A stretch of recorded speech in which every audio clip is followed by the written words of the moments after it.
Meus queridos irmãos, começamos o novo ano e hoje é chamado o Dia Mundial da Paz.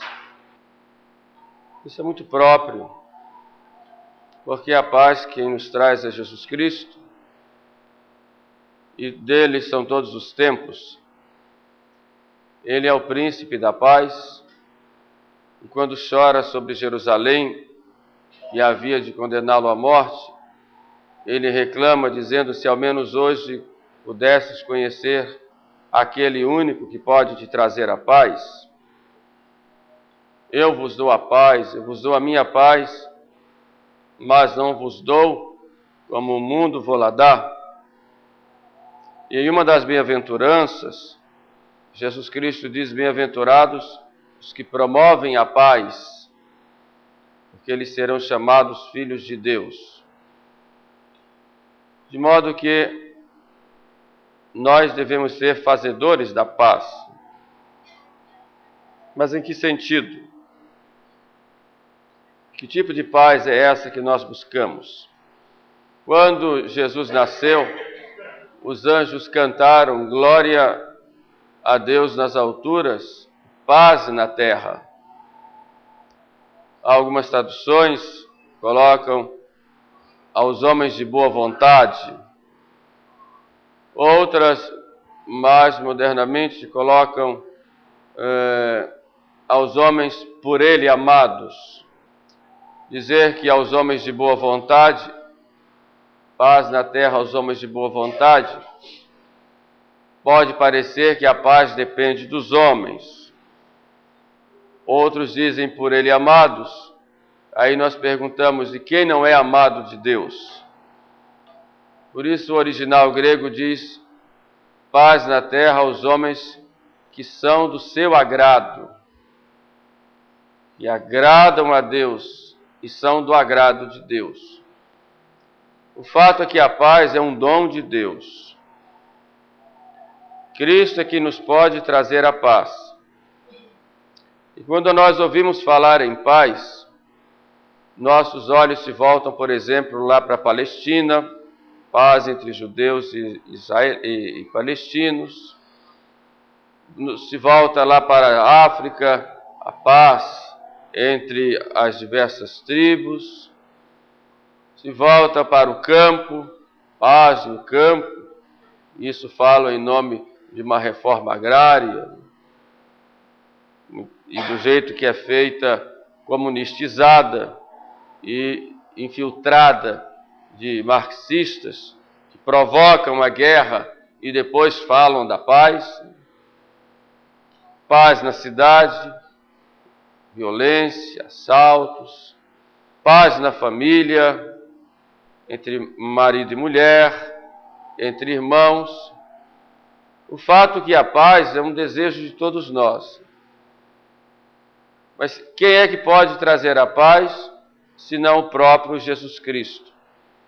Ele veio ao mundo para trazer a paz.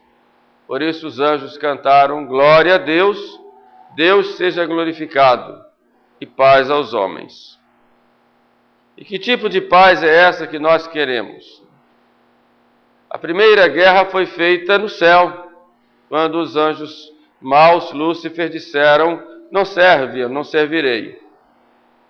Depois a segunda guerra foi feita no paraíso, quando Adão e Eva preferiram obedecer à sua própria vontade do que à vontade de Deus, comeram o fruto proibido. E depois veio a guerra entre os irmãos, Caim por inveja mata Abel. E aí o mundo foi todo de guerras. E Cristo veio restabelecer a paz. E como ele restabelece a paz? A primeira paz que nós temos que ter é a paz com Deus. Por isso Cristo, quando morre no madeiro da cruz, a cruz está no alto do monte, no Monte Calvário, entre o céu e a terra. Então aquela haste vertical significa que a primeira paz que nós devemos ter é com Deus. E Cristo vem trazer a paz quando ele se torna homem, quando o Verbo se faz homem, quando morre numa cruz, selando de novo a paz dos homens com Deus. De modo que a paz já foi conseguida por Jesus Cristo.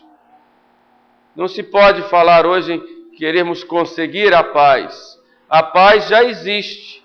É a paz que Cristo conseguiu com Deus, quando Ele derramou seu sangue para restabelecer essa amizade do homem com Deus. E nós, quando nós pecamos, nós travamos uma guerra com Deus. Dizemos a mesma frase que disse Lúcifer: eu não servirei.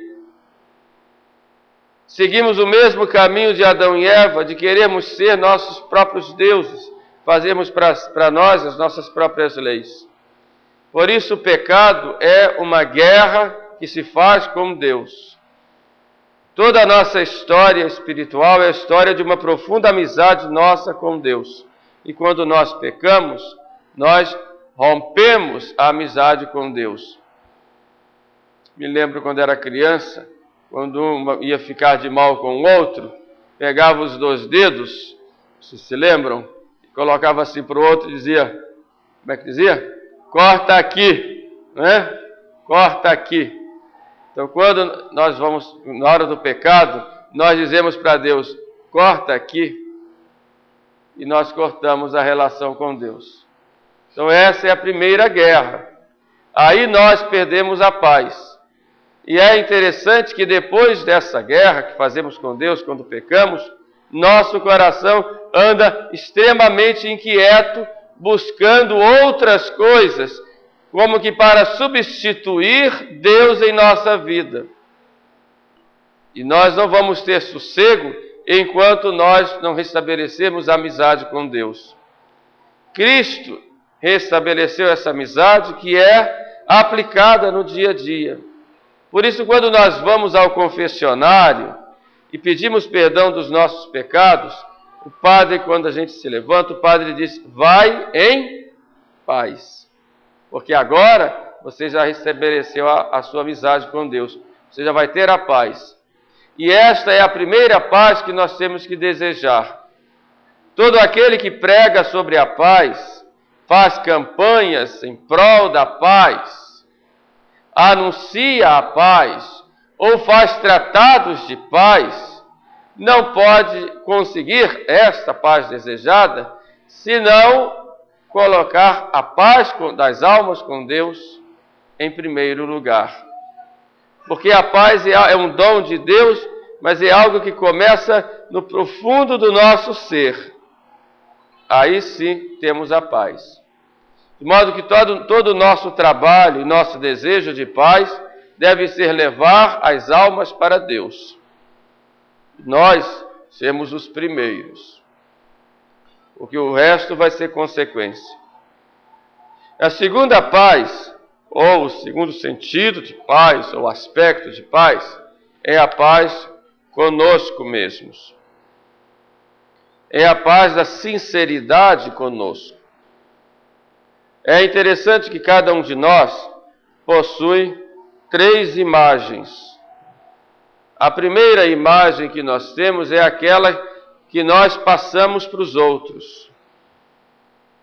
E é normal. Aquilo que nós queremos que os outros pensem de nós, que os outros vejam em nós. Por que tantas horas se preparando para se apresentar às pessoas? Porque muitas vezes o cuidado nas palavras, as atitudes, porque nós temos o direito de gozar de boa fama. Ninguém pode tirar a boa fama de ninguém, mesmo que a pessoa não mereça. E nós temos o direito de ter boa fama. Isso é um direito natural. E nós procuramos manter esta boa fama. Por isso criamos uma certa, entre aspas, imagem para com as outras pessoas, como queremos que as pessoas nos vejam. Natural. Uma segunda imagem é aquela imagem que nós fabricamos para nós mesmos. E que muitas vezes é falsa. nós criamos para nós mesmos uma espécie de pessoa, não que nós somos, mas que nós achamos que somos, ou que nós desejamos ser e pensamos que já somos. E ficamos nos enganando a nós mesmos. Criamos essa imagem falsa, ou a imagem de vítima, ou uma imagem de todo-poderosos, ou a imagem de santo, ou uma imagem de alguém incompreendido. Enfim, nós criamos uma imagem em torno de nós mesmos, para nós mesmos. E quando ocorre o nosso pecado, essa imagem se quebra. E nós vemos que nós não somos bem aquilo que nós achávamos que éramos. E aí ficamos tristes. E aí ficamos com a autoestima lá embaixo. Por isso muitas pessoas dizem: Deus me perdoou, mas eu não consigo me perdoar. Eu não deveria ter feito isso, muito bem, mas eu não consigo me perdoar. Embora Deus já tenha perdoado, embora outros já tenham perdoado, mas eu não consigo me perdoar. Por quê? Porque eu criei uma imagem falsa a respeito de mim mesmo. E não vou conseguir ter a verdadeira paz comigo mesmo se eu não quebrar essa imagem. Por isso, muitas vezes, Deus permite a nossa queda para nós acabarmos com a nossa falsidade, não com as outras pessoas, mas a nossa falsidade conosco mesmos, em primeiro lugar. Para pararmos de nos enganar e acharmos que nós podemos tudo e somos grandiosos e que não vamos cair, e por isso nós julgamos a tudo e a todos, passamos todos sobre o nosso crivo. Nós não somos santos, deveríamos ser, mas nós devemos buscar a santidade. E é nessa consciência da nossa miséria, da nossa fraqueza, e de que nós somos pessoas normais como as outras, é que nós vamos começar a ter esta paz conosco. E o Espírito Santo, que é o Espírito de Jesus Cristo, terceira pessoa da Santíssima Trindade, como dizemos no início da missa, digitus paterno dexter, o dedo da mão direita de Deus, nos toca e diz: acorda, quebra essa imagem, quebra essa falsidade, pare de se enganar a si mesmo. Aí você vai ter consciência de que é tão